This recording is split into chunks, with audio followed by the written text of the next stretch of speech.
नमस्कार, आदाब। News time Bharat में आप सभी का स्वागत है। आखिरकार शुक्रवार को बिहार विधानसभा चुनाव की तारीख आ जाएगी। चुनाव आयोग आज दोपहर 12:30 बजे करेगा चुनाव की तारीख का ऐलान। देश में कोरोना वायरस महामारी के दौर में ये पहला बड़ा चुनाव होगा। महामारी की वजह से कई विपक्षी पार्टी चुनाव टालने की बात कर रही थी। बिहार में नीतीश कुमार के नेतृत्व वाली एनडीए सरकार की सहयोगी पार्टी ने जुलाई में चुनाव आयोग को चिट्ठी लिखकर चुनाव टालने का आग्रह किया था। पार्टी ने कहा था कि कोविड-19 के संक्रमण के डर के दौरान इतने बड़े पैमाने पर चुनाव करना खतरा भरा हो सकता है।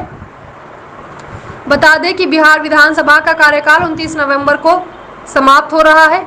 चुनाव आयोग ने इसके पहले 4 सितंबर को घोषणा करके बताया था कि उसने बिहार विधानसभा चुनाव के लगभग साथ ही 65 लंबित उपचुनाव को भी कराने का फैसला किया है। ऐसे में हो सकता है कि आज ही उपचुनाव की तारीख का भी ऐलान हो। इसके पहले बिहार में चुनाव कराने का मुद्दा सुप्रीम कोर्ट भी पहुंच चुका है। हालांकि शीर्ष अदालतों ने मामले में दाखिल की गई याचिका को खारिज करते हुए कहा था कि कोविड के आधार पर चुनाव का रोक और चुनाव आयोग की शक्तियों में दखल नहीं दी जा सकती। सुनवाई कर रही बेंच ने कहा था कि कोविड के आधार पर चुनावों को टाला नहीं जा सकता, खासकर तब जब चुनाव आयोग की ओर से कोई अधिसूचना ही जारी नहीं की गई है। यह अदालत चुनाव आयुक्त को नहीं बता सकती कि उन्हें क्या करना है, वो खुद इन मामलों में विचार करेंगे। 2017 का साल याद कीजिए। संजय लीला भंसाली की फिल्म पद्मावत आने वाली थी। उससे लेकर एक जाति विशेष के लोगों ने बवाल कर दिया। कई हफ्ते तक उस फिल्म को लेकर टीवी में डिबेट होती थी। तब आप भी इन कवरेज में खोए थे। हरियाणा, मध्य प्रदेश, गुजरात सहित कई राज्यों में इस फिल्म के प्रदर्शन को रोकने के लिए हिंसा हुई थी। दीपिका के सरकाट लाने वाले के लिए 5 करोड़ के इनाम की राशि का ऐलान हुआ।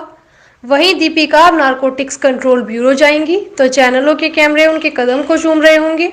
उनकी रेटिंग आसमान चूम रही होगी। किसानों से चैनलों को कुछ नहीं मिलता है। बहुत से एंकर तो खाना भी कम खाते हैं। उनकी फिटनेस बताती है उन्हें आपके अनाज की मुट्ठी भर ही जरूरत है। खेती में टिड्डी दलों का हमला हो तो इन एंकरों को बुला लेना। एक एंकर तो इतना चिल्लाता है कि उसकी आवाज से ही सारी टिड्डियां पाकिस्तान लौट जाएंगी। आपको थाली बजाने और डीजे बुलाने की जरूरत नहीं होगी। 2014 से जब आप किसान भाई भी तो आप यही न्यूज चैनलों को देखते आ रहे थे।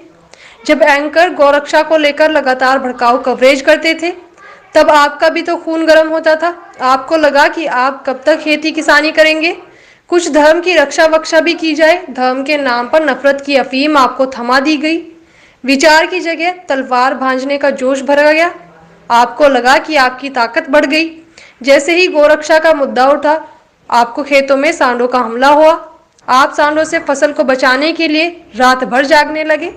मैं गिनकर तो नहीं बता सकता कि आप में से कितने सांप्रदायिक हुए, मगर जितने भी हुए उसकी कीमत सबको चुकानी पड़ेगी। याद कीजिए जब मुजफ्फरनगर में दंगे हुए थे तो एक घटना को लेकर आपके भीतर किस तरह के कुप्रचारों की नफरत भरी गई थी। आपको खेती में दरार पड़ गई। जब आप सांप्रदायिक बन जाते हैं तब आप गुलाम बन जाते हैं।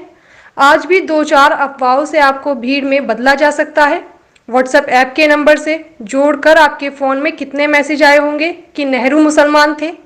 जो लोग ऐसा करते थे उन्हें पता है कि आपको सांप्रदायिक बनाने का काम पूरा हो चुका है। आप जितने आंदोलन कर लो, सांप्रदायिकता का एक बटन दबेगा और गांव का गांव भीड़ में बदल जाएगा। गांव में पूछ लेना कि रवीश कुमार ने बात सही कही या नहीं कही। ऐसी ही बड़ी खबरों को देखने के लिए जुड़े रहिए हमारे साथ न्यूज़ टाइम भारत।